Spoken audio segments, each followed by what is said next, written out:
Breaking. Trump signs order protecting children from chemical and surgical mutilation. It's so surreal that Trump had to do this in the first place, that it would be necessary to do this, that it would be necessary to sign an order to stop children from being chemically and surgically mutilated, from being chemically castrated, from being prevented from growing into healthy adult bodies. How surreal is it that it's necessary to elect in somebody sane enough to stop that, to stop what are obvious medical experiments? I'm going to show you some stuff in a minute to back up this claim that these are medical experiments, as if it wasn't already obvious enough to any sane person. Let's get started here first. On Tuesday, President Donald Trump signed an executive order titled Protecting Children from Chemical and Surgical Mutilation, declaring that it is the policy of the United States that it will not fund, sponsor, promote, assist, or support the so-called transition of a child from one sex to another, and it will rigorously enforce all laws that prohibit or limit these destructive and life-altering procedures. So sanity. So what a sane country would do. The executive order directs agencies to rescind or amend policies that rely on guidance from the World Professional Association for Transgender Health, WPATH, including the group's Standards of Care version 8. The order stated that WPATH's guidance lacks scientific integrity. Do you know what? Let's do a little fact check. I made a video about WPATH, and there was a giant leak of emails and videos, internal emails and videos, in which they actually admit that they don't know what they're doing, and that, in fact, the children that they're treating can't actually consent to any of it. They can't possibly consent to any of it. They don't know what's happening. They can't understand what they're signing off on. The WPATH files refer to a series of leaked internal documents from the World Professional Association for Transgender Health, which have sparked significant discussion and controversy.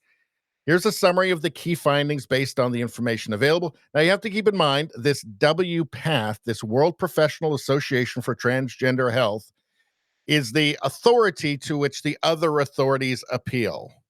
Right, so like the AMA, the Endocrine Society, they all appeal to the findings of WPATH for their own policies. It turns out WPATH is completely fraudulent, and completely political. But let's take a look. Lack of evidence-based medicine. The file suggests that WPATH's practices in what is termed gender medicine are not grounded in robust scientific evidence.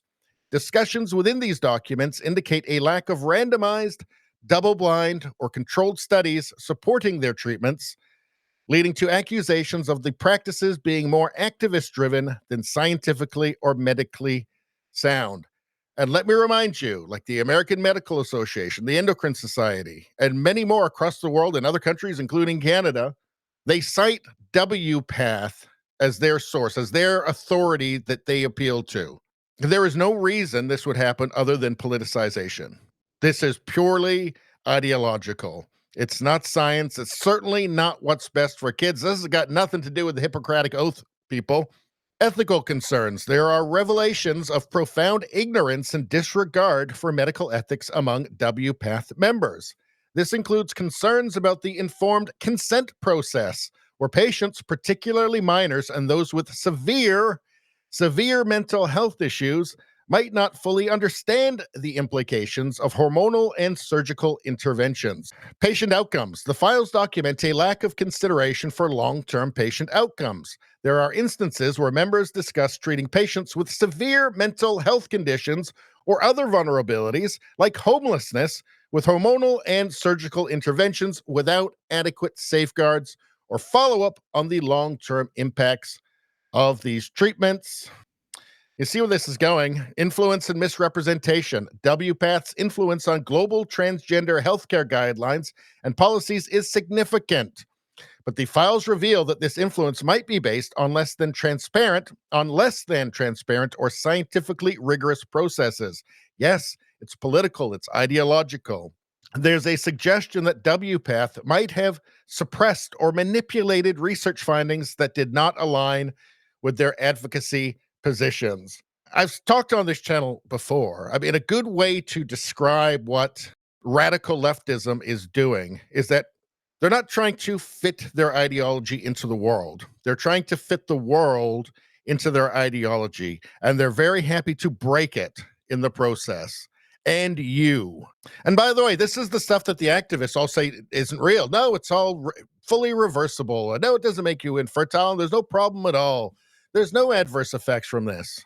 All right, so just so you can see how insane we are, that's who the medical American, that's who all of the institutions, the medical institutions appeal to, right? And it's purely political. Once they get taken over by the woke mind virus, they stop being about their original purpose and they start being about the ideology. There is not this, it is no more clear anywhere than in this. The executive order directs agencies to rescind or amend policies that rely on guidance from the World Professional Association for Transgender Health, including the group's Standards of Care version 8. The order stated that WPATH's guidance lacks scientific integrity. Okay. Now, there will be, of course, there's going to be a billion lawsuits by morally reprehensible people, by moral monsters, right, who want to do medical experiments on children. They're going to do that to every single thing, every single reasonable thing that Trump wants to do. Of course, they will challenge. Let's take a look. What countries have banned puberty blockers, cross-sex hormones, and surgical interventions for minors for the purpose of gender reassignment? I've actually gone through and shown articles on all of this stuff in the past. And of course, there's articles linked here. But just for the, for the purpose of concision, we'll just go through here. This is all stuff that I've covered in other videos. Sweden has ended the practice of prescribing puberty blockers and cross-sex hormones to gender dysphoric patients under the age of 18 outside of clinical studies. Surgical interventions are not performed on minors. Okay, and you'll notice something here. Let's see. Sweden, Finland, Norway, Denmark, the Scandinavian, all the most woke Scandinavian countries. Well, they started on all this stuff first. And what they did, which I'm kind of amazed by it, they actually looked at the data and went and actually read the data they took an objective look at the data and came to these conclusions, which is impressive. It tells you how bad it must have been for Sweden to change its mind on this stuff. Finland has revised its treatment guidelines to prioritize psychological interventions over medical ones, restricting hormone treatments for minors to exceptional cases within research settings. So, medical experiments, surgical interventions are not allowed for minors. So, prioritizing psychological interventions. So, that makes a lot more sense. I think just your average man on the street would have told you right away that makes a lot more sense than permanently medicalizing, mutilating, poisoning them with cross-sex hormones and puberty blockers. I think almost anybody, just any normal, sane person would have said, well, yeah, maybe there's something wrong. Maybe you should try and deal with the whatever anxiety or dysphoria that they're feeling. Maybe there's a better way than just simply mutilating them or performing medical experiments on them. I don't think you needed to be an expert, a medical expert, a health expert, or a psychologist. It just kind of makes more sense. United Kingdom, the NHS England has stopped prescribing puberty blockers for gender dysphoria in minors outside of research contexts. Cross-sex hormones are restricted similarly. Surgical interventions are generally not available to minors with very limited exceptions. Norway has recommended that puberty blockers, hormonal treatments, and surgical gender confirmation treatments for minors be considered experimental.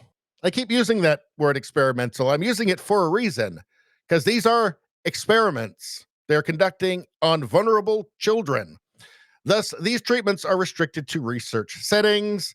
Denmark sharply restricted the use of puberty blockers, hormones, and surgeries for minors, focusing instead on therapeutic counseling and support.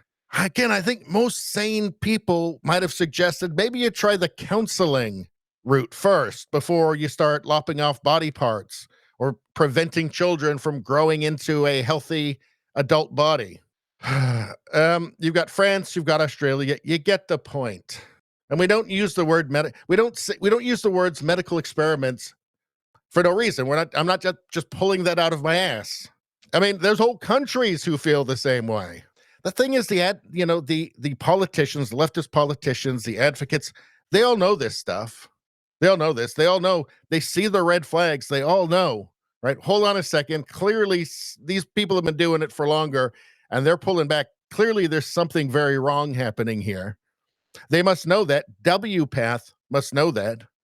Don't care. Woke mind virus. Ideology is everything. It is surreal. It is tragic. Clearly, it had to end. Clearly, it has to come to an end. Clearly, everywhere. Like, you can't keep doing this, right? This is like Mayans throwing, babies into cenotes to help, to bring the rain. Like, this is sacrificing children to ideological gods. It's lunacy. And thank God the United States has Trump. Thank God the Western world has Trump to set an example. To say, for all those people that just think, well, clearly this is insane. I can't get behind this, but everybody around me seems to be just fine with it. This is an example. No, you're not crazy. You're not crazy. Anybody who pretends to think that this all makes sense, they're the crazy ones, not you. Anyway, that's all I'm going to say about that. Please like, share, and subscribe. Subscribing really helps me out. I thank you for that. I will see you next time.